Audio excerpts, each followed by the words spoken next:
Hey everyone, welcome back. So in this episode, we're gonna do some car maintenance. We're gonna do a lot of changes to the car, trying to get it ready for the drag strip.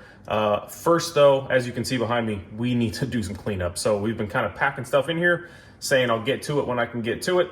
The time has come, we need to get to it. So first thing I'm gonna do is I'm gonna clean this up. So let me just do that. All right, and just like that, we are clean. So it took probably 2.5 hours. Obviously, everything has to go somewhere, so it's not totally clean, but I at least have a space here where I can work on engines.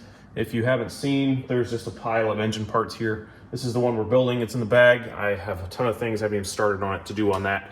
But here's the list, right? So we have all of these items that I've put on the screen here. Kind of just a lot of big stuff, some small stuff, but like retorquing the heads requires me to take the headers off because I can't get to the bolts underneath the headers, at least with a torque wrench. So that's gonna be a big one. There's a vibration over 100 miles an hour that I am not sure if it's the drivetrain or if it's the wheels. So what I'm gonna do is I'm gonna take the wheels off and we're gonna run it up to speed and just see if it vibrates. Well, I'll do it with the wheels on and then I'll do it with the wheels off. Anyway, so we got a lot of stuff to do. So let's just get the car jacked up. It'll probably be another day. As of today, it's getting pretty late. So we'll catch back with you when I get all that started. All right, first time using this thing. So there's a little hack. If you hold the power button, it goes to 99 minutes, which is super convenient. And if you look in here, we just have the one bag with the chain in it. So that's just LA Cleaner and water, right? So this stuff here you can get at the 99-cent store. LA is totally awesome. Heard good things about it. We will see. So I'm gonna leave it on here for 99 minutes. The temperature is like basically all the way up. Well, oh, it resets.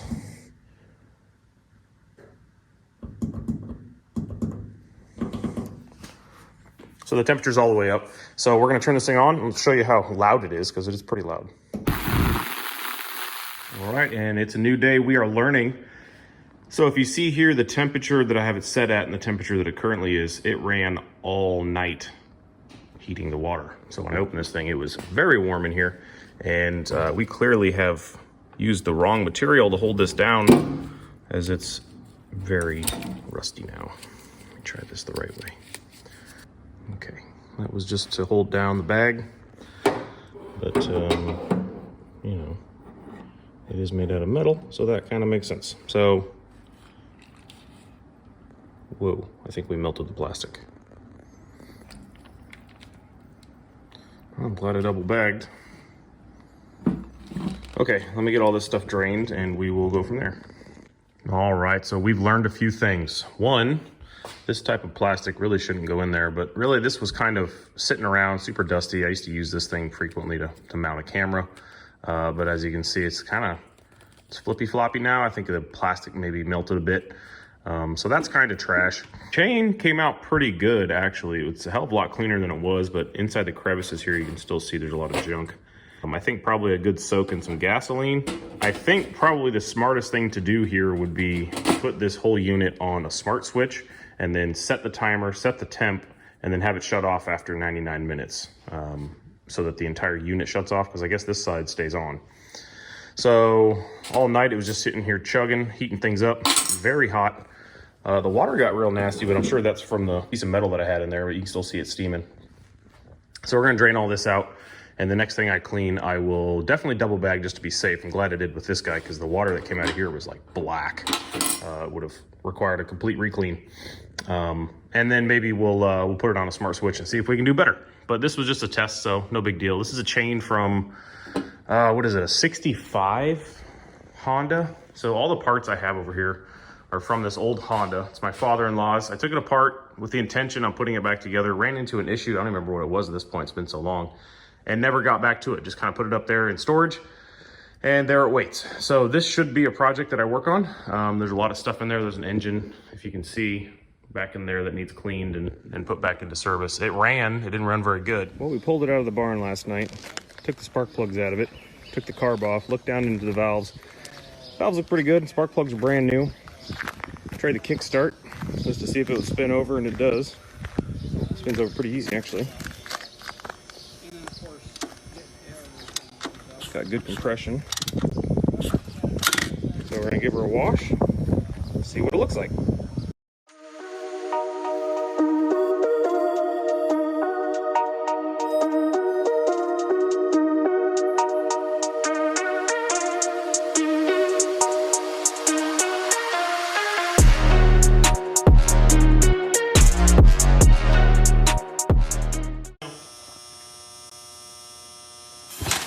Oh, you got gas? Oh, that was you squirting. All right, go ahead and turn the key on.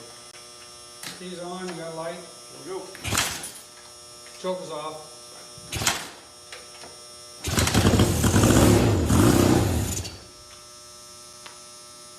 Sounds good. That sounds pretty good.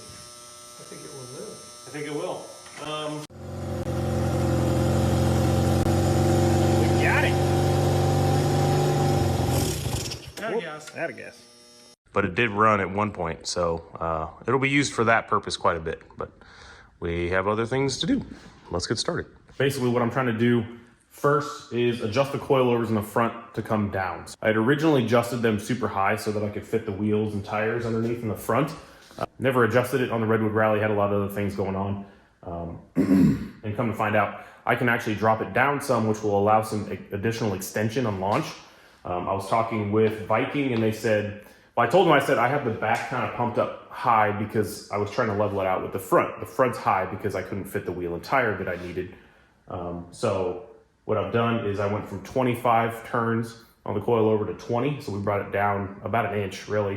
And everything seems to be clearing, right? So, I mean, as the suspension cycles, it may change, but I think I'm gonna leave it there. I'm gonna adjust the other side and then drive it and just see what happens. So one thing I did want to change was the intake filter. So right now I run a 4-inch tube.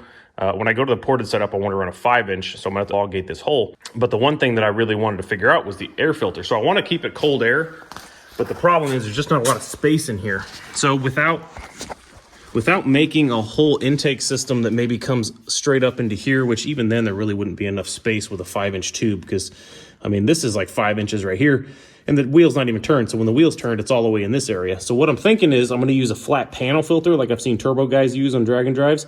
And I'm just gonna flat panel filter this area, right? So it's gonna be just a slide in. And then maybe I'll do a run with the filter in and the filter out and just see if it makes a difference. But I definitely wanna have a filter in there. So once I get everything installed, I'll hog this hole out to 5 inches and then we'll figure out what kind of panel can fit in here. I don't really need a very big one because it just needs to have a 5-inch opening like a K&N or something. So it's probably like a motorcycle filter, kind of small. But I think that's a pretty good compromise because we're still getting the cold air and we're still getting filtering, but I don't have to worry about the tire hitting it. So right now I'm gonna jack it back up. We're gonna lower this side because right there is where it sits currently and it'll come down about an inch. All right, and the next thing I'm working on now that I got all of this adjusted, these cross bearings here, I got replacements for them. I never did put them in before the rally, ran out of time, so I'm gonna do that. I also seem to have something in the brake rotor or the brake pad here. So I'm gonna take this guy off because I need to take all this apart because these mounts here that I got are a newer style than what I had before and I need to drill that hole out. So basically the lower control arm needs to come off. Gotta take the brakes off, gotta take the coilover off, rebuild this guy, check out what's going on here. I'm also going to buy a caliper kit for this so I can rebuild the pistons because they've never been done. These are original from that Camaro that I tore apart. So we have a few things to do here. So we're just gonna pull the suspension apart and get to it. All right, and we got the suspension apart. So I loaned out my drill, so I'll see if I can put this in the drill press. I'm not sure how that's gonna go because it's pretty thick and my drill press is not real strong. We'll see about that. But I got this guy apart. So here's a coilover. This is the old one. And while it does move, it is a little crunchy. This one's in pretty good shape. The other side was real bad. I actually hadn't taken this side apart yet. But these new ones are real nice, very stiff. That one barely moves at all. This one moves nice and smooth. So we will reassemble, clean, and I think I'm gonna put some anti-seize on this cross shaft because the other one had seized because it got water and stuff in it. I do wash my car pretty frequently. I don't drive it in the rain so much, but I do wash it a lot and then let it sit. And I think that kind of took its toll. But right now I'm just gonna throw these back together and then maybe I'll start taking the other side apart. All right, well, much to my surprise, we were able to get it done. So we only did 3 steps and we got it drilled out. So not too bad. Take this guy off, we're gonna clean it up, probably paint it. This all needs cleaned up, but at least we can put 3 bolts in there because clearly it needed it. The last one actually snapped at one of these bolts. And off we go. All right, so moving on to the next item, we are gonna retorque the head bolts because the other day I drove this thing and it popped the top out of my overflow, which sounds to me like some cylinder pressure. So this is a little bit complicated, but less so than I thought it was going to be. So originally I wasn't sure if I could even get to the studs down here, but it looks like maybe if I take one of the Allen heads out, I can get to all of them on both sides. Obviously I have to take the rockers out to get to the centers, but that's a lot less work than taking the entire exhaust down just to do this. So I'm gonna work on that. Shouldn't take too long, just like an hour or two possibly, but that's what we're doing now. So there we go. I'll let you know if I find any that are loose. All right, we got her done. We had to cut down, shave down a 1/2-inch socket that I have, a little 12-point, nice cheap guy, just so I could fit it in between the header flange and the bottom studs, but we were able to get it in there, thankfully. A little bit of finagling. One thing I did want to note is that I did get at least a 1/4 turn on these. They were definitely not quite at the torque spec. I set it to 71. The directions call for 70, but there's that variance in torque wrenches. So I certainly got a little extra torque on there, so that makes me feel good. Actually makes it seem worthwhile. I did check the rockers as well, because all that had to come out to get it done. And the rockers all run really smooth still. The push rods look good, everything checked out there. The one thing I did note that probably not worried about, but there's a lot of extra water. You can't see that, I'm blocking the light. There's a lot of extra water in the cylinder head, probably just from running E85. I'm gonna run this thing on pump after I get this tank done, and then we'll clean everything out and put it back. But I know that running E85 for a long time definitely gets a lot of condensation, so that makes sense. So we're gonna work on the other side, and then we'll catch back with you. All right, and we got the driver's side done. The only notable items, I could not tighten the stud that's in the plane here. As you can see, it's directly behind that exhaust tube, so that's not gonna happen. And then I set the torque wrench, like I said, on the other side to 71. So I got maybe an 1/8 of a turn, 1/4 of a turn on a couple of these, but a lot of the other ones were still tight. So not super worried about that one. But what we're gonna do now is I'm gonna replace this super cheap throttle cable. I have a low car one. I'm not sure how I'm gonna route it. I think I'm gonna put everything back together first, and then that way I know where it can't go. Right now it's kind of open. So we'll do that, and then we'll check back with you. Well, I don't know why I did this, but I was just putting everything back together, putting the fuel line on, making sure all the bolts were tight. Just grabbed just the Allen head itself, not even a ratchet, and I just put it on this bolt because it works like this, right? So the stud goes down into the head, this extension piece screws into that, and then the screw itself for the valve cover screws into those. And I just gave it a little twist just to make sure it wasn't loose, and I tightened everything. It was broke. So this thing actually broke off flush with the head right there. So now I gotta check all the other ones. But that sucks because I don't really want to drill in that location, so I'm hoping that I can get a little piece of it to turn, but I wouldn't be surprised if it didn't. So that was not a welcome sight. So let's see how this goes. All right, well, about 40 minutes later, we have it out. So this little guy is hardened, right? So I had my Dremel with a carbide bit on it, trying to get, let me see if I can even zoom in on this thing. Trying to get just some kind of a bite on it. Could not get anything. It was almost flush. And what ended up working, you can see there's a little dot there. I have easy outs that are hardened, all right? These guys from Craftsman, those wouldn't touch it. I tried, like I said, a carbide bit. I tried a punch. I tried a chisel. I tried quite a few things, and what ended up working was just this little bitty micro needle nose and just kind of digging into the aluminum a little bit to a little extra meat, and we got her out. So that sucks. That's not what I planned on doing, but I will find a replacement and we will move on. And thankfully I didn't put a bunch of metal in the engine. Let's move on to something else. All right, so like I said, we're gonna move on to the throttle cable. This is the new one here, an actual low car cable. And this is the Amazon eBay special. I put a black sheathing on it just so it looked a little bit better. But one of the things I want to point out was kind of alarming how close these are. If you look at the actual cable size, I should probably put a caliper on this, but the low car one's a little bit bigger. The sheathing though, I mean, it's basically just PTFE and essentially the same, but you see how wavy this one is? That seems to me like when you're putting pressure on the cable that it's pulling it in. So I don't know, I'm curious to see how much better it is. I'm guessing the money is in the cable, which is just bicycle cable for brake lines or brake handles. And then this PTFE line, which is, you know, kind of universal for all kinds of things. Either way, we're gonna put it in. We're gonna hope for the best, try and route it so it's a little bit more rigid, like I had this one routed right before I took it off. So let's get to it. I have a helper Excuse me, sir. Are you supposed to be in here? This is Walter, our 25-pound cat. He is a rag doll. He's usually a pretty good guy. Has his moments. My son brought him out thinking it would be, oh, okay, he's gonna get filthy. Thinking it would be funny for him to come out. So here he is. All right, so here's a quick update. So we got the new throttle cable in. Looks exactly like the other one. I covered it in black because it was silver and it looked kind of weird. So I have it zipped up to the fuel line because I did some testing with my wife, and when she hits the gas, it wasn't going 100% throttle. Go ahead and hit it. So now we're at 100%. So I need to tighten this guy up. You want to let go? So the concern was that it wouldn't go back to zero, but it's, rip my glove. Go ahead and hit it again. I mean, we're right there. As hard as I smashed it, it probably will go 100%. The issue is this loop again, right? And there's really no way to run it anywhere else. So the cable has to come from here because that's the top of the throttle pedal. And I mean, the only other way it could happen is if it went up and this way, but even that is gonna make a giant loop and it's gonna have distance to kind of close up. So that's why I zipped everything again. I don't know, it's about as good as it's gonna get. I won't know if it's fixed until I take it out and drive it. And we have a few things to do until then. So there we go.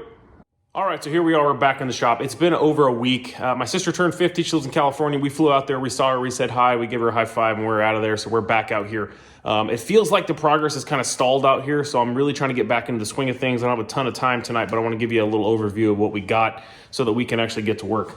So we have a caliper rebuild kit. The calipers are on the car have never been rebuilt, and they're original from 2001 from the car I got everything off of, so they definitely could use these. I also have a caliper kit here for all the pins and the slide seals and all that good stuff. So that's gonna go in at the same time. I have new ball joint covers, and these are polyurethane. Hopefully they'll last a little bit longer. The ones that came from the Church Boys are really nice. They just, you know, they've seen a few years of sitting, so they, you know, they're cracking, so they best to be replaced. In here, we have the bracket that got painted up last time I was out here for the sway bar, so that one's good to go, good to install. Now that I have the new ball joint rubbers, we can go ahead and clean this out and then get this guy put back together. It's gonna need quite a bit of grease, but still in really good shape. These rebuildable ball joints from Church Boys are really nice.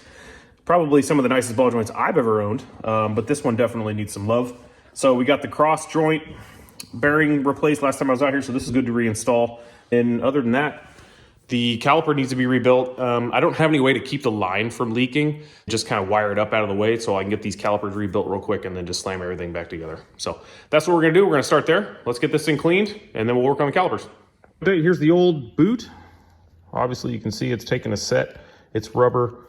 This inner piece that seems to have been kind of vulcanized into it to make it the right ID has come out. So we are not looking too good, and it's got some cracks there starting to form. And then this is the upper ball joint, which, you know, probably still okay for a while, but it's definitely showing some age. That one still has the insert.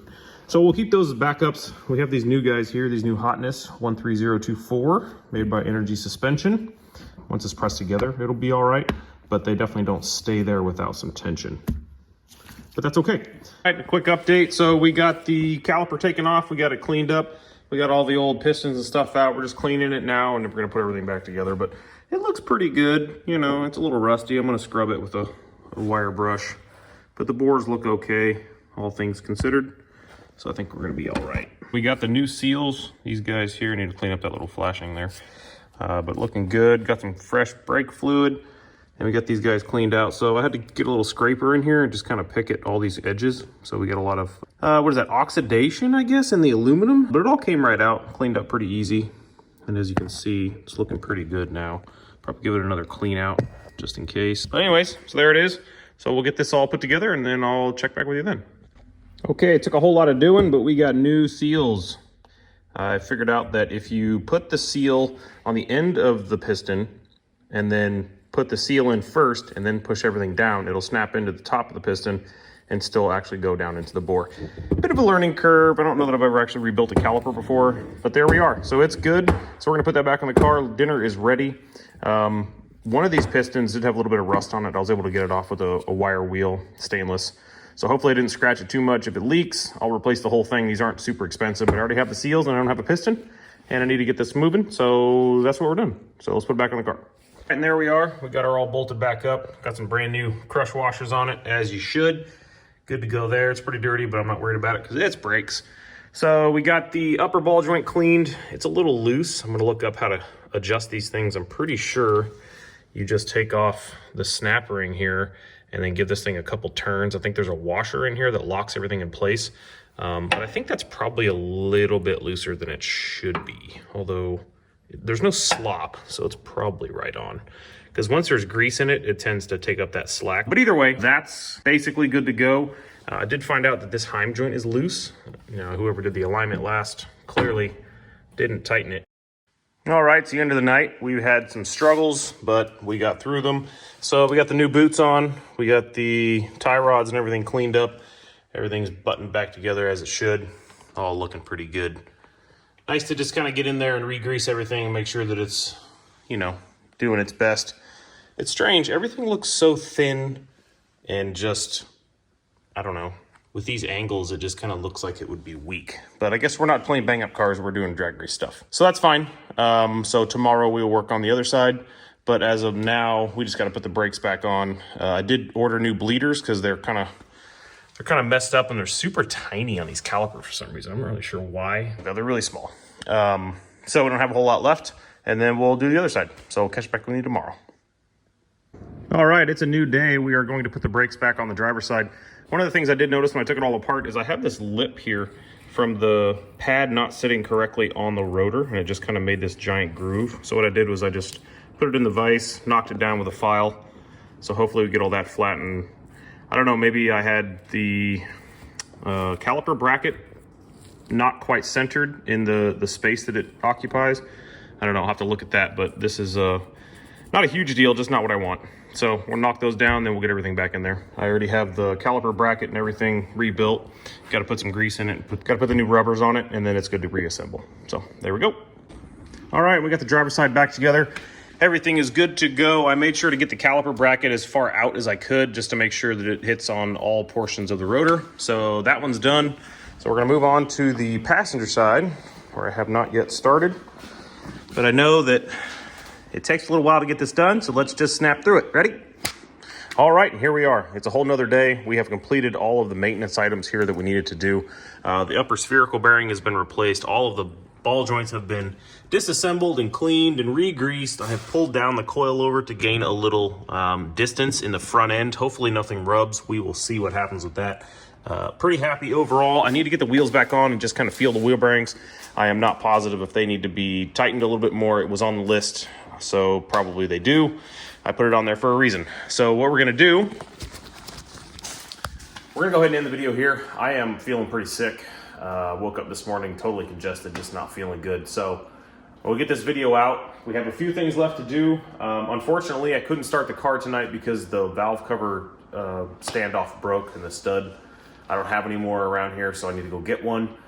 So once I get that done and replaced, I can get the car started and we can do the vibration checks. Essentially, what's going on with that is anything over 100 miles an hour, if you know, I'm at the end of the drag strip, it's vibrating pretty bad. I mean, it's not unsafe, but at the same time, I want to eliminate that. I would love to do like a half-mile event with this car. So the options are the wheels are the issue, the axles are the issue, or the drive shaft is the issue. That's realistically the only things that it can be at this point. It could be the driveline angle. I have definitely messed with the pinion angle quite a few times and tried to get it just right. But I don't know until I start looking into it further. I'm gonna sneeze. Definitely sick. So essentially, I have a few things left to check before I can take the car out and drive it again. Sorry, I'm like, it's late at night and I'm feeling it right now. So I'm gonna end the video here. We'll check in with you next time. Hopefully it won't be too long. I definitely have a lot to do, so I'll definitely have a lot of content as far as that goes. The next video that I would like to put out, I'm gonna try and get some people together and we'll try and do like a reaction video. At this point, there's not a lot on the car that's going to change until I change the engine. Once I change the engine, it's gonna be completely different power-wise. You know, it's probably gonna be up to 150, 200 horse more than what it is now, hopefully. So I'd like to do a before walk around tour and then reaction video, and then maybe later on down the road, once Redwood Rally's over, maybe next year, maybe later on this year, I'll do another reaction video with the increased power and see what the people think. I know quite a few people who are not interested in cars, and they would be probably pretty interesting to have in there to get a good reaction. So we'll see if we can get that together. But until then, I'll see you next time. Thanks for watching. Thanks for subscribing. Hello everyone. So today we had a little snow day, so I got the day off from work. So I decided to come out and kind of work on a pending project. So my father-in-law really likes his boats, and he has this 9.9 horse Evinrude. I don't know how he got it, probably a barter or something, but it doesn't start correctly. So basically it has 3 wires coming out of the front here. There's a ground, a power, and who knows what.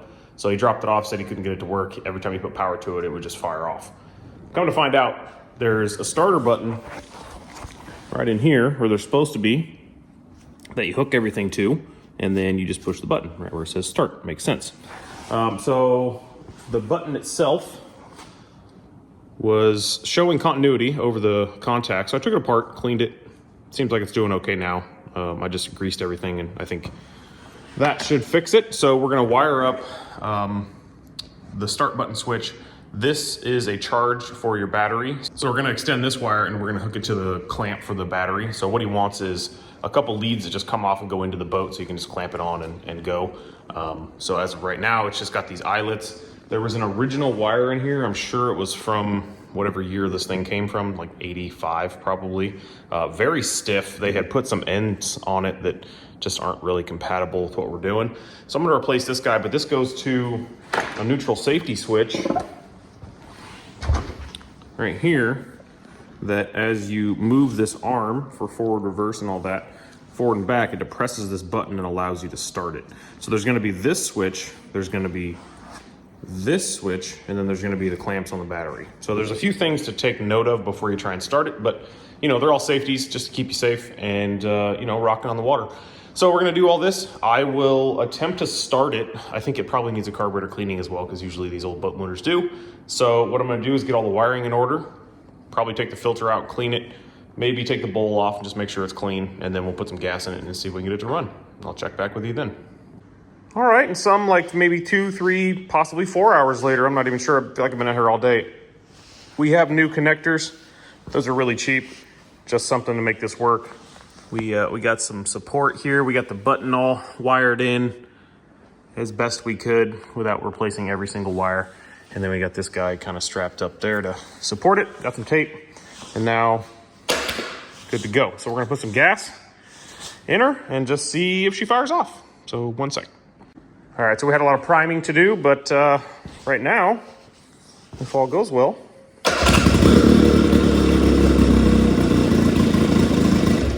really shouldn't run these without the pump running, but she does run. So just needs a little fine tuning, I'm sure, but right now, project done. Moving on. Hello, coming to you on location from this truck that I've worked on far too many times now.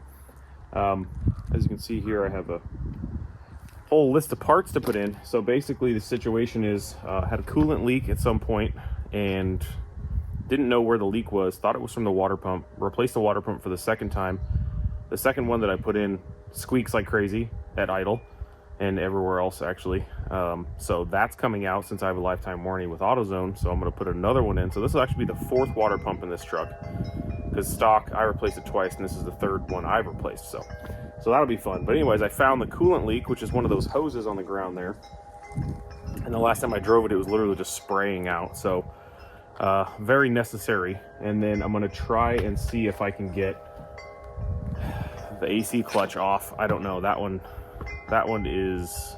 interesting because it's like really welded on there. But that's what I'm doing on my Saturday before the Super Bowl, working on this damn truck. All right, and with half the engine torn apart in the front here, we finally have the offending coolant hose, which was leaking right there, probably there, one of these two. So here's a replacement, looks right. We'll throw that in. And then that hose I just bought because it seemed like a popular replace at the time. So there we go. Now we'll work on getting this damn water pump out, which, you know, having done it as many times as I have, should go pretty well. Let's see. All right, so probably 2, maybe 3 hours later, we have the clutch off of the AC compressor. Eventually what I ended up doing, where is it? I ended up taking, so this guy's mounted to the compressor. This guy slides over it.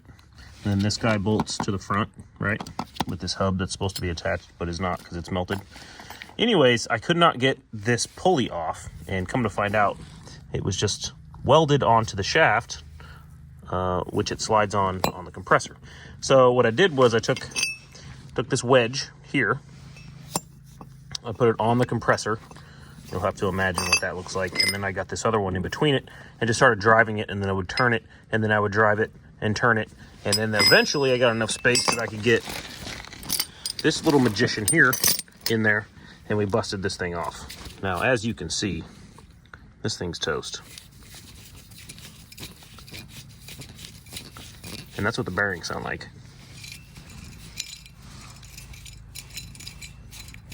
So you can probably guess why it burned up. Anyway, so that's done. So now we can move on to putting that one on there. But that was not so much fun. So hopefully once I get everything back together, it actually works, because that was a whole lot of time. So then the only other thing I got to do is figure out how to get this damn tube back in here. And I had this out once before, the first time I did the water pump, and I took it out on accident, and it took me hours to get this thing back in here. I don't know why it's so difficult, but we will work on that next. So, good times. Well, we got to think forward on this one, huh? Stretch fit belts. What an interesting thing. Saw online that you can use some zip ties, and that'll get you close, and then just kind of force it over as you turn. So that's what we're working on now. Of course, the first time I did it, it all slipped off the edge here, hoping to circumvent that this time. So we're going to cut all these. We're going to keep turning it, get this guy snapped on. Nice. All right, and with a lot of work, we got this thing on here. Just absolutely as tight as it can be. What happens is, as you pull this thing on, depending on which direction you decide to go, if you go this way, you can get this belt side on, and then this side pulls off. And if you go this way, this side goes on, and this side comes off. So you just kind of got to go back and forth, is what I found with a screwdriver. Just kind of get it in here and just wedge it up, and do the same on this side and wedge it up, and then go back and forth, like I said. Not the most fun thing I've ever done. So let's move on to figuring this damn tube out, and then we can do everything else that's easy. That's the next hard part. Here we go. All right, and as these things usually go, it's dark, but everything's looking pretty good. No weird issues, no weird noises, no weird leaks. Just waiting for the truck to get up the temperature, and then we'll see what happens. But let's just assume that everything's good unless I come back. All right, good job.